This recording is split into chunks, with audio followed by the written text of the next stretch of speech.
Alors mes chers amis, je suis très heureux d'être parmi vous ce soir. En cette année, nous avons eu la joie de vivre cette canonisation de Saint Jean-Paul II. Là aussi, il y a eu toute une grâce des dates, puisque c'est aujourd'hui, tu disais hier, que a été conclu par Saint Jean-Paul II son grand parcours sur cette théologie du corps. Alors justement, je vais vous parler de la théologie du corps comme fondation d'Humanum Vitae. Alors, on vient de parler des dates, évidemment. Il y a un paradoxe à penser. Une fondation d'une encyclique publiée en juillet 68 par des catéchèses qui ont été dites, comme l'a rappelé Yves hier, à partir de l'année 79, mais qui ont été rédigées, donc, disons, courant des années 70, probablement quelques mois ou quelques années avant l'élection au pontificat. Alors ce paradoxe, évidemment, il est purement chronologique, et il s'agit d'essayer de comprendre et de revenir un petit peu en introduction sur la chronologie, rapidement. Comme vous savez probablement, la question de la paternité responsable et de la régulation des naissances avait été d'abord abordée par le Concile, et Jean XXIII avait décidé de créer une commission ad hoc et de retirer à l'Aula conciliaire cette discussion. Paul VI, quand il a été élu, a prolongé la mission de cette commission en l'étoffant de session en session. Commission qui, au terme de ses travaux, a conclu à la majorité, donc il y avait des évêques, des experts, des laïcs, à la licéité de la contraception. Monseigneur Wojtyła avait été invité à la dernière session. Il n'a pas pu venir pour des raisons de visa.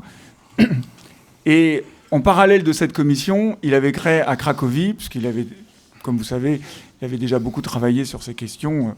Amour et responsabilité, on est le signe, mais il avait créé donc une commission diocésaine, là aussi avec des médecins, des théologiens, que lui-même pilotait. Et on doit à Yves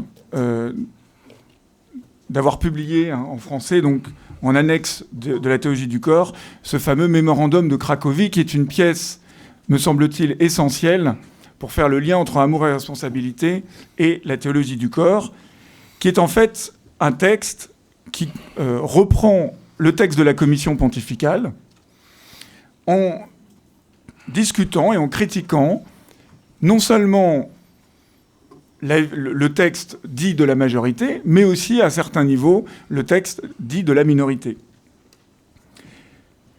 Ce texte, Yves me l'a reconfirmé au téléphone l'autre jour, parce que je ne suis pas un spécialiste des dates, est arrivé début février 68 sur le bureau de Paul VI, alors que le schéma général de l'encyclique Humanum Vitae avait déjà été arrêté.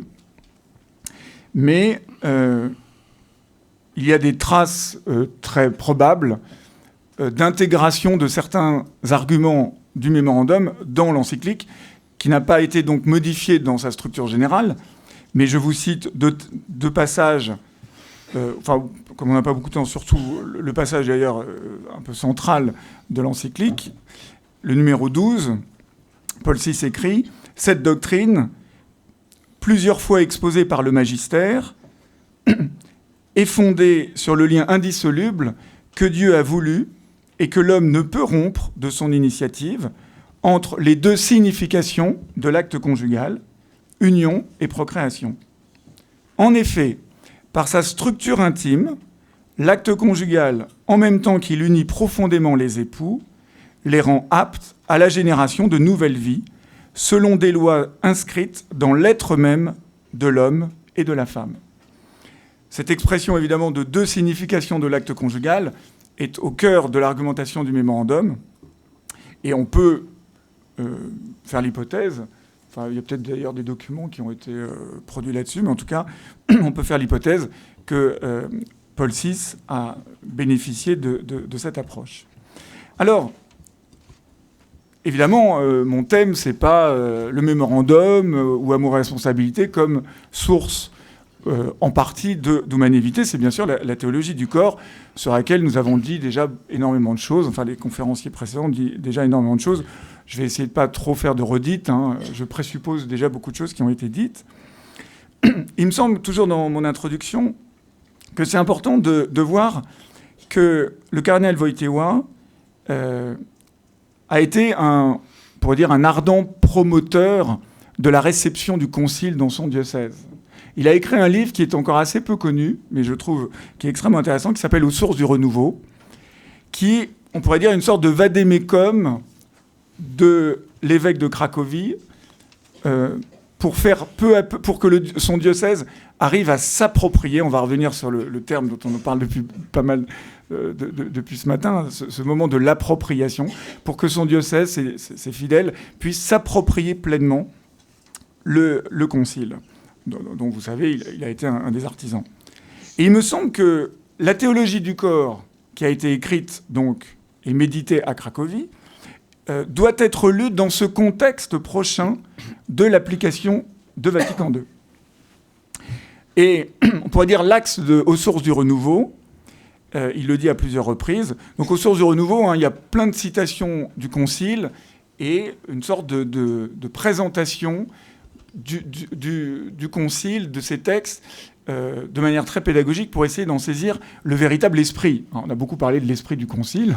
Je pense que aux sources du renouveau est un des meilleurs livres sur le véritable esprit du concile.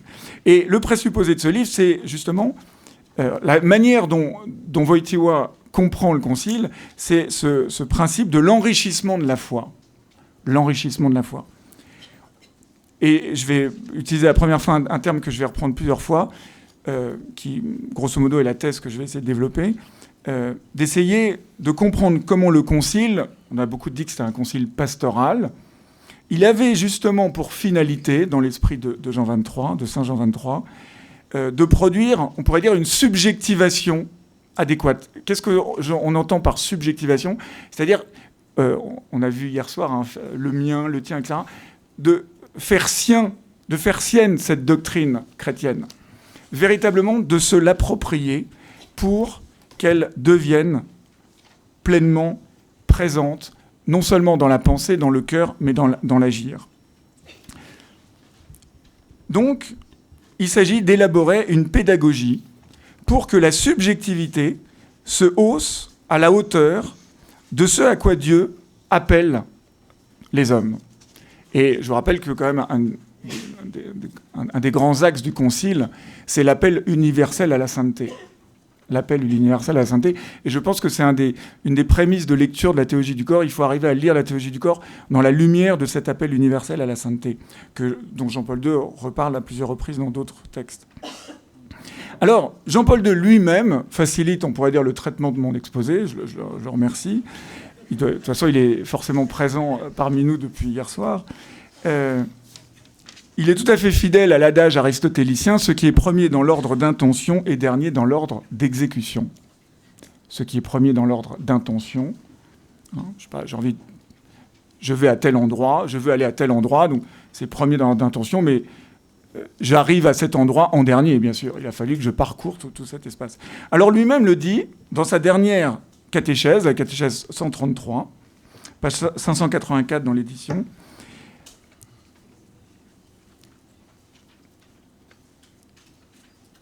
Seules les dernières catéchèses, dit-il, sont consacrées à Humanae Vitae. Mais c'est d'elles que proviennent les interrogations qui imprègnent en un certain sens l'ensemble de nos réflexions. Cette partie, donc la partie qui est concentrée, toutes les dernières catéchèses, c'est une méditation sur Humanae Vitae. Cette partie qui, dans la disposition globale, est placée à la fin, se trouve en même temps au début de cet ensemble. Cela est important du point de vue de la structure et de la méthode. Pour affronter les interrogations que suscite l'encyclique Humanae Vitae, surtout en théologie, pour formuler ces interrogations et en chercher la réponse, il faut trouver ce cadre biblico-théologique auquel on fait allusion quand on parle de rédemption du corps et de sacramentalité du mariage. Dans ce cadre se trouvent les réponses aux interrogations éternelles de la conscience des hommes et des femmes, et également aux difficiles interrogations de notre monde contemporain à l'égard du mariage et de la procréation. Donc Saint Jean-Paul II nous dit lui-même que Humanae Vitae est le foyer de compréhension de l'ensemble de la théologie du corps.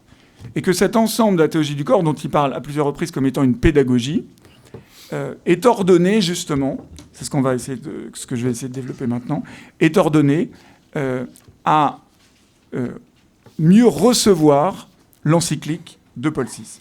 Alors mon plan est tout trouvé, il n'a pas grande originalité. Première partie, les interrogations. Saint Jean-Paul II était plein de bonté, les interrogations, mais moi je rajoute les contestations qu'a suscité Humanae Vitae, et on pourrait dire l'échec de sa réception, en tout cas en Occident.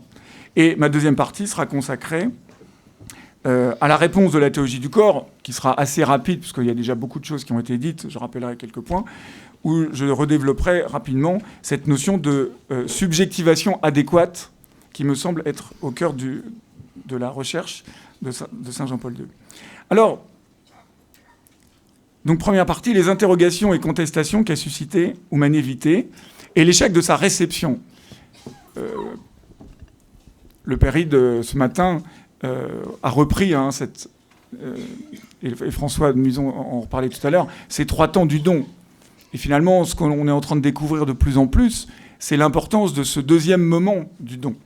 Parce que finalement, le don, le fait du don qui est donné et le don ensuite que l'on retransmet, bon, ça, d'une certaine manière, on en a une certaine expérience. Mais justement, ce temps de la réception et de l'appropriation. Et justement, Humanae Vitae n'a pas été reçu. Et je pense que Saint Jean-Paul II, qui était un grand pasteur, au sens le plus profond du terme, a essayé de comprendre pourquoi, finalement, qu'est-ce qui a fait que ce texte n'a pas été reçu.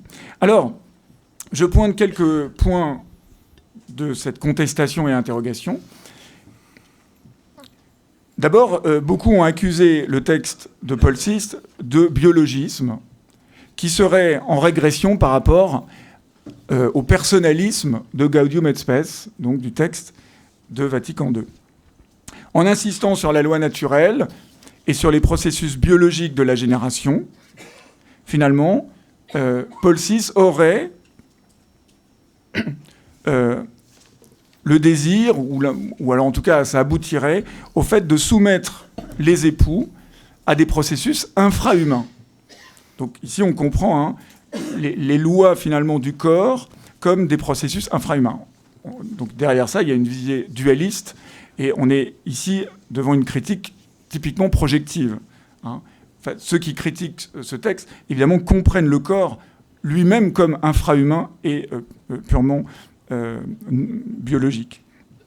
La deuxième critique qui a été faite, la question qui a été posée, c'est finalement chaque acte sexuel a-t-il un sens, une signification procréatrice, puisque la nature a justement aménagé tant d'actes sexuels inféconds en raison du cycle féminin. Donc cette idée qui est développée que chaque acte sexuel a par lui-même un sens procréateur apparaissait beaucoup, et encore aujourd'hui, comme quelque chose qui n'est pas intrinsèque à cette nature, puisque de fait, la nature n'est pas constituée de cette manière. Et finalement, si la plupart des actes sexuels ne peuvent pas donner la vie, finalement, pourquoi l'homme ne pourrait-il pas utiliser certains moyens techniques pour prolonger un petit peu cette propriété ? Autre critique qui a été souvent formulée, le rigorisme, c'est un peu lié à celle que je viens de dire, mais c'est pris sous un autre angle, le rigorisme que certains voyaient dans l'encyclique pour juger de la moralité d'un acte. Finalement, si le couple est globalement ouvert à la vie, il peut utiliser un moyen rendant infertile tel acte. Autrement dit, derrière cette compréhension de principe de totalité, il y a le refus de l'acte intrinsèquement mauvais. Que l'acte en lui-même soit intrinsèquement mauvais. D'autres ont dit, là, vous voyez que tous ces sujets ont été repris par Veritatis Splendor. Hein. Veritatis Splendor doit être aussi lu comme une manière de répondre en profondeur à toute la contestation de la théologie morale vis-à-vis de l'humanité, pas seulement, mais en grande partie. On a dit, finalement, c'est l'intention qui détermine la moralité de l'acte. Et il s'agit de faire une sorte de calcul entre les différents mots. Donc certains mots sont moraux et certains mots sont prémoraux ou physiques. Et finalement, chaque couple doit, en conscience, essayer d'estimer la bonne proportion, le bon dosage. Et finalement, si les méthodes naturelles sont source de tension dans le couple, finalement, c'est à prendre en compte. Et sous ce rapport-là, c'est possible. Il peut avoir, dans certains cas, une certaine légitimité à prendre la pilule ou prendre un autre moyen de contraception. Autre critique qui a été faite, l'insuffisance biblique de l'argumentation. Donc, on évité, les passages de l'Écriture sont très, très absents. Et enfin, on en a parlé tout à l'heure, je crois que François en a parlé tout à l'heure, cette idée que Humanevité donne une doctrine, un idéal moral peut-être très beau, mais que finalement, sur le terrain pastoral, il faut être dans le moindre mal. Et finalement, c'est la conscience personnelle des époux qui devient centrale, car c'est elle qui doit, en dernière instance, arbitrer les conflits de devoir. Et cette notion de conflit de devoir, je n'ai pas le temps de lire le texte, mais est au cœur, par exemple, de la note pastorale que les évêques français ont publiée en novembre 1968, après Lourdes, note dans laquelle ils essayent de recevoir l'enseignement d'Humanevité.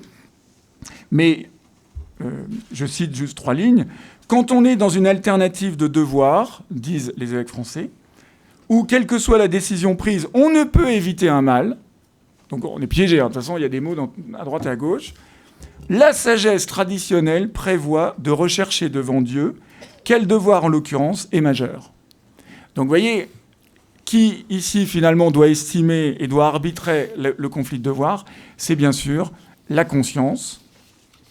Donc, le donné magistériel est un donné parmi d'autres. Évidemment, c'est le pape qui a parlé, donc on ne peut pas prendre ça complètement à la légère, mais bon, il n'y a pas que le pape, il y a aussi d'autres contraintes. Et finalement, la bonne proportion doit être estimée par le couple lui-même. Alors, et puis, dans le paragraphe 18, ça c'était le paragraphe 16 de la note, paragraphe 18, il y a de nouveau une occurrence sur la conscience, mais là appliquée au pape, que les gens donc, qui ont du mal avec l'encyclique considèrent aussi en catholique que le pape, connaissant leur position, a cependant, dans une vision pastorale des choses, jugé qu'il ne pouvait en conscience abandonner l'enseignement de ses prédécesseurs. Donc finalement, Paul VI, il a été arbitré par sa conscience. Et puis, vous avez votre conscience. Et puis, on est tous des êtres humains. Donc, vous voyez, donc ici, le pivot, c'est la conscience. Alors, évidemment, on est dans une forme d'opposition entre le légalisme et le laxisme. Il faudrait soit être légaliste, soit laxiste. C'est-à-dire que la loi, ici la loi morale, est vue comme extérieure à la liberté et extérieure à la conscience. Parce que la loi est comprise sous le modèle de la loi politique. C'est-à-dire qui est extérieure et que l'on peut discuter, etc. Alors je passe à ma deuxième partie. La réponse de la théologie du corps et cette notion donc de subjectivation adéquate. Il me semble que Vatican II et Personne et Acte, qui on pourrait dire est une sorte d'explicitation anthropologique de ce qui se vit à Vatican II. Et par ailleurs aux sources de renouveau. Donc tous ces textes sont à lire, je pense, ensemble, de manière organique. Il me semble qu'un des grands enjeux de ces différents textes, et c'est déjà au cœur du Concile, c'est comment répondre au défi de la subjectivité coupée de Dieu. Voilà, la subjectivité moderne qui, peu à peu, s'est coupée de Dieu. Et donc le problème, l'alternative, est soit réaffirmer l'objectivité de la foi et de la morale. Alors on réaffirme ça, mais évidemment c'est un peu... ça risque d'être en vain, parce que la forma mentis, la forme d'esprit des contemporains, voit ça de manière purement extérieure et légaliste. Première branche alternative. Donc soit on réaffirme l'objectivité de la foi, soit on repart du requisite des exigences de la subjectivité moderne pour l'ouvrir de l'intérieur à la vérité intégrale de l'être humain. Donc on dit, chiche, on part de la subjectivité et on essaye au plus profond de cette subjectivité de discerner ses exigences les plus profondes et peu à peu de l'amener, alors là vous voyez peu à peu ça implique la pédagogie, peu à peu de l'ouvrir à cette vérité intégrale. J'entends par vérité intégrale, évidemment, le regard que Dieu porte sur l'homme et la femme, cet appel universel à la sainteté dont je parlais tout à l'heure. Donc on sort totalement du cadre de l'idéal qui par définition est impraticable. L'idéal en lui-même est toujours une sorte de projection qu'on ne peut pas pleinement réaliser. On essaye de sortir du légalisme et on est plus justement dans la question de la réceptivité et de l'appropriation de ce regard que Dieu porte et nous révèle. D'où l'importance de la méthode qu'utilise Saint Jean-Paul II dans son texte, qui est de repartir de la parole de Dieu et de la méditer.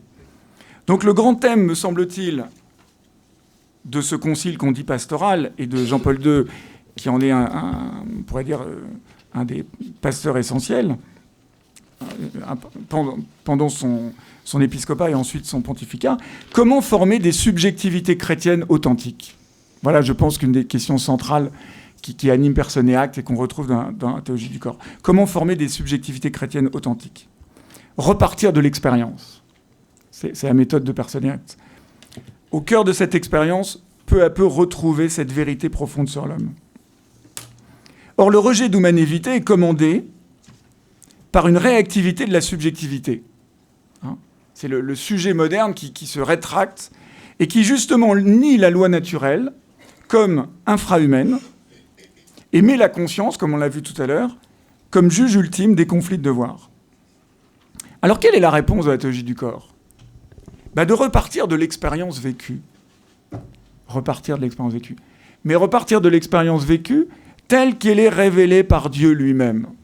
Je vous renvoie à toute la première partie de la théologie du corps, où finalement on assiste au vécu d'Adam et d'Ève. Et ça, c'est toute la méthode de Personne et Acte qui est mise au service de l'herméneutique de la parole de Dieu.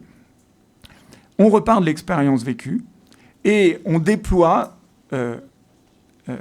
comment le corps sexué de l'homme et de la femme peut se comprendre, se lire dans les 4 temps, l'innocence originelle, après la chute, avec la rédemption et ultimement dans la gloire.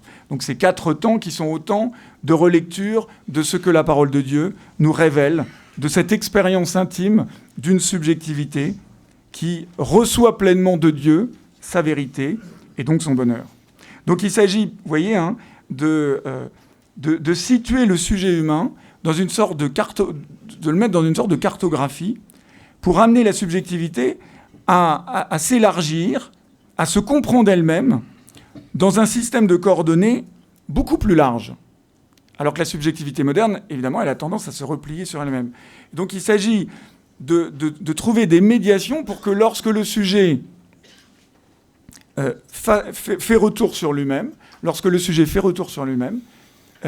il fasse retour sur lui-même à travers cette médiation de la révélation que Dieu a sur ce qu'est l'homme et ce qu'est la femme. Donc il s'agit, vous voyez, et tout ce labourage qui est au cœur de toutes ces catéchèses, peu à peu, essaye de convertir le regard du lecteur et le cœur du lecteur pour justement élargir le dispositif.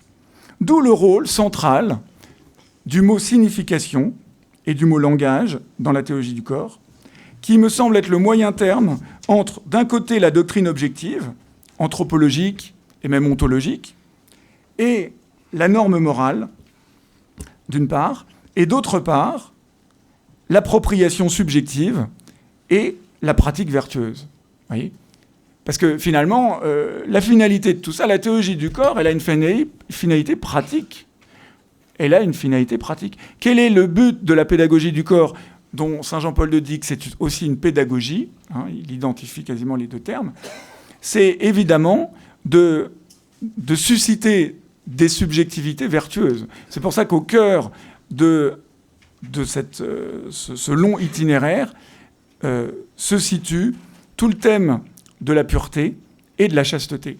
Et il me semble que la chasteté est ce en vue de quoi ces catéchèses sont écrites, justement parce qu'il s'agit une chasteté qui est surélevée par la grâce. Et on n'en a pas parlé, mais il y a les dernières catéchèses, il y a des textes extrêmement beaux sur les dons de l'Esprit Saint, notamment le don de piété et le don de crainte, qui sont justement vus comme ce qui permet à la subjectivité de se recevoir pleinement dans sa vérité. Alors, la contraception sépare les deux significations objectivement conjointes dans l'acte conjugal, et donc elle peut être vue comme un mensonge. Si on prend cette idée d'une signification d'un langage du corps, la contraception apparaît comme un mensonge, objectivement parlant, même si la personne ne sait pas qu'elle est dans cet état. Et dans la catéchèse 118, voilà ce que dit Saint Jean-Paul II. La signification naît dans la conscience. Donc vous voyez le point de départ dans la subjectivité. La signification naît dans la conscience avec la relecture de la vérité ontologique de l'objet. Ontologique, c'est-à-dire qui touche l'être. La signification naît dans la conscience avec la relecture de la vérité de l'objet. À travers cette relecture, la vérité entre, pour ainsi dire, dans la dimension cognitive, donc qui touche la connaissance, c'est-à-dire dans la dimension subjective et psychologique. Donc vous voyez, il s'agit d'initier ce mouvement de relecture de son expérience. Or, le mouvement de relecture de cette expérience, on en a parlé plusieurs fois aujourd'hui, c'est une relecture conflictuelle. Parce que nous sommes tous blessés par le péché et nous sommes tous des êtres de concupiscence. Et c'est pour ça que dans l'itinéraire de la théologie du corps, il y a toute cette réflexion sur l'homme de la concupiscence et sur la nécessité du combat vertueux et spirituel, les deux ici étant profondément intégrés, qui passe par l'acquisition de la vertu de chasteté. Cette vertu de chasteté, avec toute cette magnifique réflexion de Saint Jean-Paul II sur le sens de la pureté, quand il répond, quand il parle du sermon sur la montagne, et aussi de cet homme de la concupiscence qui finalement essaye de prendre pour soi l'autre. Et finalement, il s'agit pour lui de montrer que la contraception, en fait, nie la véritable subjectivité. Parce que dans la contraception, on délocalise, on extériorise le soin d'assumer pleinement son corps sexué. Donc en fait, et ça c'était déjà présent dans le mémorandum, tout le mémorandum est justement construit sur l'opposition entre, soit c'est une régulation des naissances par la technique, donc qui est en fait infrahumaine, finalement ça passe pas par moi, ça n'implique pas une modification de ma subjectivité, soit c'est une régulation par la vertu. Quand je dis vertu, c'est pas simplement un niveau humain, vertu morale, mais assumée justement par la vie sacramentelle et la réception des dons de l'Esprit Saint. Et donc, finalement, si on en reste à un regard technoscientifique, le corps humain et l'homme lui-même est vu comme objet, négation de la subjectivité, est vu comme un objet de manipulation. Et on retombe dans la vision dualiste. Alors que justement Saint Jean-Paul II honore pleinement la subjectivité et manifeste justement comment le corps est un corps personnel et que, je renvoie à tout ce qui a été dit notamment ce matin par Pascalide sur justement le corps de don, et que ça implique une conversion du regard, et finalement les longues catéchèses sont faites pour peu à peu rentrer dans le regard que Dieu porte sur le corps humain, de telle manière que les époux, et d'ailleurs toute personne, puisque bien sûr ça se retrouve, la signification sponsale du corps est pleinement vécue dans la consécration religieuse, pour que peu à peu cette relecture que l'on s'approprie permette de susciter cette acquisition d'une pureté et d'une chasteté. Donc il y a une dimension, et je finis par là, une dimension éminemment pratique. Et c'est pour ça que je me réjouis de ces différentes initiatives pédagogiques pour justement, pour justement rejoindre les personnes là où elles sont et pour les initier et pour leur manifester que la vie chrétienne n'est pas justement l'obéissance à une loi qui serait extérieure et qui écraserait la subjectivité, mais que la vie chrétienne permet à la subjectivité de se déployer dans sa plénitude parce qu'elle permet d'être déployée dans sa vérité. Je vous remercie.